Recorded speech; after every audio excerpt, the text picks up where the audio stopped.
अब बात उसकी क्यों नहीं की जाए जो 70 सालों से गरीब की बात कर रही है।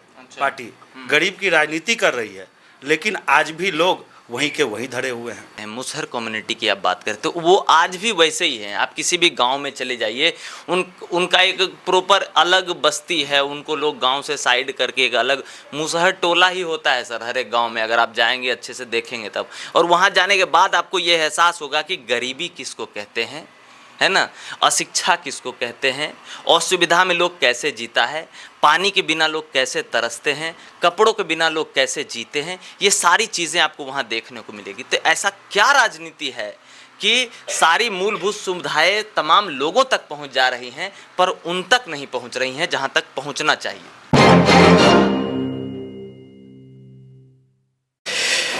बेगूसराय में पिछले महीने की 28 तारीख को एक कार्यक्रम होता है, हिंदुस्तान आवाम मोर्चा का वो कार्यक्रम होता है। और जब लोग देखते हैं तो सबकी आंखें फटी की फटी रह जाती है, क्योंकि जिस समुदाय और जिस कम्युनिटी की ये लोग राजनीति करते हैं वही लोग वहाँ पे बहुत भारी मात्रा में पहुँचते हैं और फिर इनके जो बाहर के नेता आते हैं सब लोगों को सुनते हैं। आज उसी पार्टी के एक कार्यकर्ता हमारे साथ हैं, बेगूसराय में हूँ मैं, और हिंदुस्तानी आवाम मोर्चा सेकुलर के बेगूसराय के जिला प्रवक्ता हमारे साथ हैं, माधव जी हमारे साथ हैं। मिलवाइए माधव जी से। माधव जी, बहुत बहुत स्वागत है आपका न्यूज़ हॉल्ट पर। बहुत बहुत धन्यवाद आपका और आपके चैनल का।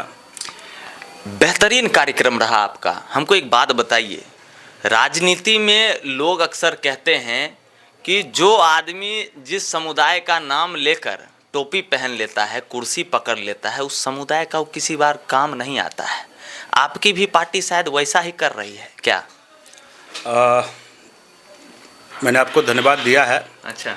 इसलिए भी दिया है कि आपका लगातार मैं कार्यक्रम देखता रहता हूं और आपके बात करने का जो लहजा है और सवाल पूछने का जो तरीका है उससे भी प्रभावित हूं। अभी भी आपने अच्छा सवाल पूछा है।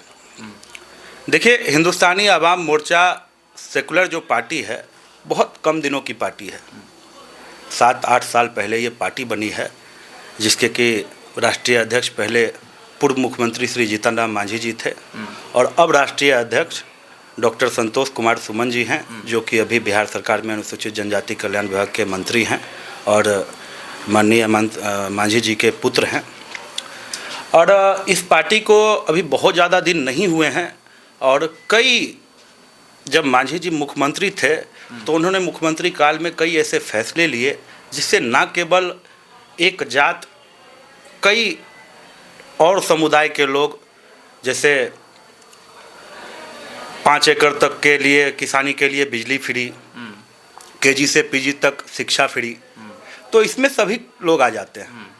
और स्पेसिफिक जो मुसहर जाति है, चूँकि हमारे राष्ट्रीय अध्यक्ष मुसहर जाति से आते हैं और कहीं ना कहीं आपको ये मानना पड़ेगा कि आज के दौर में मुसहर जाति, मेरा मानना ये है, मैं दूसरे के बारे में नहीं बोल रहा हूँ, मेरा मानना ये है कि सबसे अंतिम पायदान पे खड़ी है, जिसके पास साधन संसाधन कुछ भी नहीं है, सरकारी योजनाओं का भी बहुत ज़्यादा कमी वहाँ पे दिखती है। अच्छा। तो वो जो समुदाय है उसकी राजनीति हमारी पार्टी कर रही है। अब सवाल आता है, आपने कहा कि क्या आपकी पार्टी भी गरीबों की बात करके अबीरी में तो नहीं जिएगी, उसको भूल तो नहीं जाएगी। सर, आज 7 सालों में हमारी पार्टी ने मगध प्रमंडल से यात्रा शुरू करते हुए मुंगेर प्रमंडल तक पहुंच गया है, गरीबों के घर घर तक, जिसका कि नज़ारा आपने बेगूसराय में देखा होगा। बेगूसराय जो भूमियार बहुमूल्य क्षेत्र कहा जाता है, अपर कास्ट का क्षेत्र कहा जाता है, वहाँ पे दिनकर भवन में जब प्रोग्राम किया जाता है और मांझी जी के पुत्र संतोष मांझी जी आते हैं तो पूरे 0 माइल से ही गाड़ियों का काफिला, घोड़ा, बाजा और हजारों हजार की संख्या में जो जनता है, उनकी जो जनता है, जो उनको सुनना चाहती है, जो विकास से दूर है, जो मुख्यधारा से कटा हुआ है, वो उनको सुनने के लिए हजारों की संख्या में वहाँ आए और उनके घर घर तक पहुँचने का काम जो है दोनों प्रमंडलों में हमारे नेता ने केवल 7 साल में किया है। अब बात उसकी क्यों नहीं की जाए जो 70 सालों से गरीब की बात कर रही है। पार्टी गरीब की राजनीति कर रही है, लेकिन आज भी लोग वहीं के वहीं धरे हुए हैं। हमारी पार्टी 7 सालों में हमको लगता है कि जो घर घर पहुंचने का काम किया है, अपने जनता से बात किया है, उनकी समस्याओं को लिया है।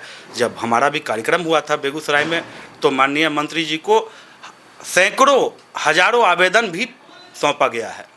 तो ये कहीं ना कहीं एक तरीके से हमको लगता है कि बहुत अच्छी पहल है पार्टी की, कि गरीबों से किस तरह से खुद मंत्री जी मिल करके और खुद आवेदन ले रहे हैं। उतने हजारों हजार की संख्या में लोग आए और खुद अपना आवेदन जो है सो मंत्री के हाथ में दे रहे हैं। तो ये एक उपलब्धि है। अब आपके नज़रिए से इसको आप कैसे देखेंगे, या जनता इसको कैसे देखेगी और पार्टी के नेता कैसे देखेंगे, वो मुझे नहीं पता। हम तो आज भी देख रहे हैं कि जिस समुदाय की आप बात कर रहे हैं, मुसहर कम्युनिटी की आप बात करते हो, वो आज भी वैसे ही हैं। आप किसी भी गांव में चले जाइए, उनका एक प्रॉपर अलग बस्ती है। उनको लोग गांव से साइड करके एक अलग मुसहर टोला ही होता है सर, हर एक गाँव में। अगर आप जाएंगे अच्छे से देखेंगे तब, और वहाँ जाने के बाद आपको ये एहसास होगा कि गरीबी किसको कहते हैं, है ना, अशिक्षा किसको कहते हैं, असुविधा में लोग कैसे जीता है, पानी के बिना लोग कैसे तरसते हैं, कपड़ों के बिना लोग कैसे जीते हैं। ये सारी चीज़ें आपको वहाँ देखने को मिलेगी। तो ऐसा क्या राजनीति है कि सारी मूलभूत सुविधाएं तमाम लोगों तक पहुँच जा रही हैं, पर उन तक नहीं पहुँच रही हैं जहाँ तक पहुँचना चाहिए? देखिए, ये मेरा व्यक्तिगत राय है, क्योंकि अभी हिंदुस्तानी अवाम मोर्चा सेकुलर सरकार में है, महागठबंधन की सरकार बिहार में है। और आपने जो बोला उसको मैं काट नहीं रहा हूँ, बल्कि मैं आपका और समर्थन करूँगा कि कहीं ना कहीं इस जाति में कपड़े का, खाने का, रोजगार का, सड़क का, बिजली का, हर तरह की जो समस्या है जो नहीं होनी चाहिए। अब कहने का मतलब है कि लोग कहते हैं कि हमको सड़क, पानी, बिजली से उठ के राजनीति करनी है, लेकिन आज भी जो है उस जाति को वहीं पे समेट के छोड़ दिया गया है। अब है कि हमारी पार्टी इसके लिए काम कर रही है सर। हम लोग लगातार, जितने भी हमारे जिला के अध्यक्ष हैं पार्टी के, वो सभी लगातार इस जाति को उठाने का काम कर रहे हैं। इसकी जो छोटी छोटी समस्या है, अब सबसे बड़ी समस्या आ जाती है सर ज़मीन की। इन लोगों के पास अपना ज़मीन नहीं है। मांझी जी जब मुख्यमंत्री थे तो उन्होंने 3-3 डिसमिल करके ज़मीन देने का ऐलान किया था, और बहुतों हजारों लोगों को बिहार में ज़मीन मिला भी। लेकिन उसमें भी कहीं ना कहीं जब वो मुख्यमंत्री नहीं रहे, उसके बाद थोड़ी बहुत समस्या आई। लेकिन इसके बाद आज जो यात्रा हमारी हुई है पार्टी की, उस यात्रा के तहत हजारों लोगों की समस्याओं को लिखित में रिटर्न तौर पे लिया गया है, और उस पर हम लोग काम भी कर रहे हैं। और हमारा आपसे भी आग्रह है, आपसे भी हम आग्रह करेंगे कि आप भी हमको समय दें। अच्छा, मैं खुद बड़ा आहत होता हूँ इस चीज़ को देख करके। आपने जो अभी सवाल किया कि लोगों के पास रहने खाने का, रोजगार का व्यवस्था नहीं है। ज़मीन की तो पहली समस्या है, दूसरा समस्या रोजगार है। इन लोगों के पास कोई अपना रोजगार नहीं है। किसी का मन हुआ तो दिहाड़ी करने चला गया, किसी का मन हुआ दिल्ली चला गया, पटना चल गया। मतलब बाहर जाने के अलावा और मजदूरी करने के अलावा इन लोग के पास कोई अपना रोजगार नहीं है, अपना ज़मीन नहीं है, अपना घर नहीं है, स्वास्थ्य की व्यवस्था नहीं है। सबसे ज़्यादा लोग शिक्षित नहीं हैं। एवं अभी हम आपको बता रहे हैं कि हमारे जब नेता आए थे तो हमने पूरे जिला में घूम करके 10 से 20 ऐसे हम चाह रहे थे जो हमको लड़की मिल जाए मुसहर समाज में, जो इस साल मैट्रिक या इंटर में पास किए हों फर्स्ट डिवीज़न से। वो नहीं मिली। बड़ा दुर्भाग्य है, और मैं बहुत ही गिलानी महसूस कर रहा हूँ ये कहते हुए कि बेगूसराय में 10 लड़का लड़की हमको, 20 लड़का लड़की, पूरे हम बखरी घूम गए, बछवाड़ा घूम गए, 2-3-4 प्रखंड घूम गए, लेकिन 10-20 लड़का लड़की हमको मैट्रिक पास नहीं मिले। तो ये कहीं ना कहीं पिछड़ने का सबसे बड़ा कारण हुआ जा रहा है। अब सरकार को चाहिए कि इसको सबसे पहले शिक्षित करे, तो शिक्षित करने के लिए भी पहल किया जा रहा है। हमारे जिला अध्यक्ष पीयूष कुमार जी, जो कि हिंदुस्तानी अवाम मोर्चा के जिला अध्यक्ष हैं, उन्होंने बाकायदा मांग किया है।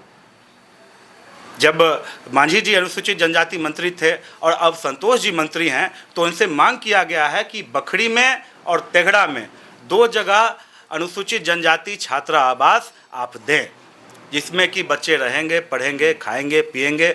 जिनको बखरी में 40-50 हज़ार से ज़्यादा की आबादी है, और उस स्कूल का क्राइटेरिया है कि जहाँ पे SC/ST की संख्या जो है 40,000 के आसपास होगी, तो वहाँ पे इसको दिया जाएगा। और हमारा दोनों जगह एलिजिबल है, और जल्द ही अभी मैं आपको डेट तो नहीं दूंगा, लेकिन जल्द ही इस पे कार्रवाई हो रही है और जल्द ही माननीय मंत्री जी ने आश्वासन भी दिया है कि इन 2 जगह पे स्कूल की व्यवस्था भी की जाएगी।